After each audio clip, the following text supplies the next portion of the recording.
শনিবার রাজধানীর এফডিসিতে ছাত্র রাজনীতির শিক্ষার পরিবেশের অন্তরায় শীর্ষক ছায়া সংসদে বিতর্ক প্রতিযোগিতার আয়োজন করে ডিবেট ফর ডেমোক্রেসি। প্রস্তাবের পক্ষে যুক্তি উপস্থাপন করে বাংলাদেশ ইউনিভার্সিটি আর বিপক্ষে মানারাত ইন্টারন্যাশনাল ইউনিভার্সিটি। দুপক্ষের বক্তারাই ক্ষুরধার যুক্তি উপস্থাপন করেন। আমার ভাই আবু সাঈদকে যখন হাত উজাড় করে দেওয়ার পরে তাকে হত্যা করা হয়েছিল, তখন একজন সাধারণ শিক্ষার্থী হিসেবে আমার মনে রক্তক্ষরণ হয়েছে। তখন আমরা সাধারণ ছাত্ররা রাস্তায় নেমেছি, একটা গণবিপ্লব হয়েছে। সেখানে আমরা কোনো রাজনৈতিক দলের এজেন্ডা বাস্তবায়ন করতে চাইনি। মাননীয় স্পিকার, জাতীয় রাজনীতিবিদরা দুর্নীতির কারণে বেগমপাড়া টাকা পাচার করছে। মাননীয় স্পিকার, তাদের রাজনীতিকে আপনারা একবারও বন্ধ করতে বলেছেন, করেন নাই মাননীয় স্পিকার। কিন্তু শুধুমাত্র ছাত্র রাজনীতিকে বন্ধ করতে বলেছেন। কেন ছাত্র রাজনীতিকে বন্ধ করতে? এই জন্য বলেছেন কারণ বারবার তারা ফ্যাসিবাদকে, স্বৈরাচারকে নিরসনে তারাই ভূমিকা পালন করেছে মাননীয় স্পিকার।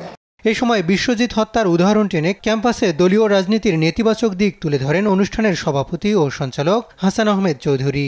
আজকে ছাত্র জনতার বিপ্লবের মধ্যে দিয়ে, বৈষম্য বিরোধী আন্দোলনের মধ্যে দিয়ে আমরা যে দ্বিতীয় স্বাধীনতার স্বাদ গ্রহণ করতে যাচ্ছি, সেই স্বাধীনতা ব্যর্থ হয়ে যাবে যদি ঢাকা বিশ্ববিদ্যালয়, জাহাঙ্গীরনগর বিশ্ববিদ্যালয়ের মতো এ ধরনের আর দ্বিতীয় কোনো ঘটনা ঘটে থাকে। সুতরাং আমাদের প্রত্যেককে সজাগ থাকতে হবে, কোনো স্বৈরাচারী প্রেতাত্মা যাতে কোনোভাবে এই ধরনের কোনো ঘটনা ঘটিয়ে এই ছাত্র আন্দোলনকে, ছাত্র জনতা আন্দোলনকে কোনোভাবে নস্যাৎ করতে না পারে। প্রধান অতিথি গণ অধিকার পরিষদের সভাপতি ও ডাকসুর সাবেক ভিপি নুরুল হক নূর বলেন, সব রাজনৈতিক দল থেকে অন্তর্বর্তীকালীন সরকারে প্রতিনিধি রাখতে হবে। এই সরকার একটা অরাজনৈতিক সরকার, রাষ্ট্র পরিচালনা একটা রাজনীতি। সুতরাং অরাজনৈতিক ব্যক্তিদের দিয়ে একেবারে পূর্ণ রাজনীতি কিংবা পরিপূর্ণভাবে রাষ্ট্র পরিচালনা করা সম্ভব নয়।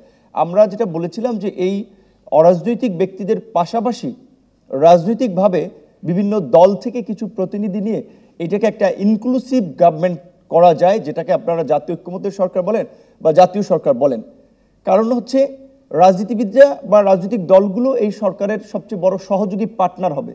সেখানে রাজনৈতিক দলগুলোর সাথে যদি সরকারের দূরত্ব থাকে, রাজনৈতিক দলগুলো কেউ কেউ বলছে সরকার আবার বিগত অন-11-এর মতো একটা কিংস পার্টি তৈরি করে কিনা, বিরাজনীতিকরণ প্রক্রিয়ার দিকে যায় কিনা, সেই জায়গা থেকে 2 বছরে অনেক রাজনৈতিক দল একমত হবে না। কিন্তু যখন রাজনৈতিক দলের প্রতিনিধিরা এখানে থাকবে, তখন কিন্তু তারা বুঝতে পারবে যে সরকার কি হচ্ছে, তারা জানতে পারছে।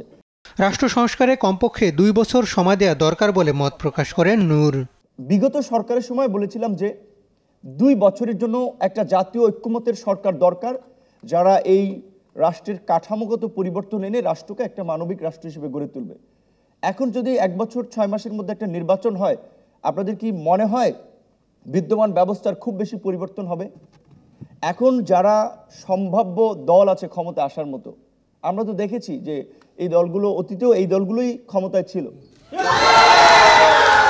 পরে বিতর্ক প্রতিযোগিতায় জয়ী দল মানারাত ইন্টারন্যাশনাল ইউনিভার্সিটির বিতর্কিকদের হাতে পুরস্কার তুলে দেন অতিথিরা।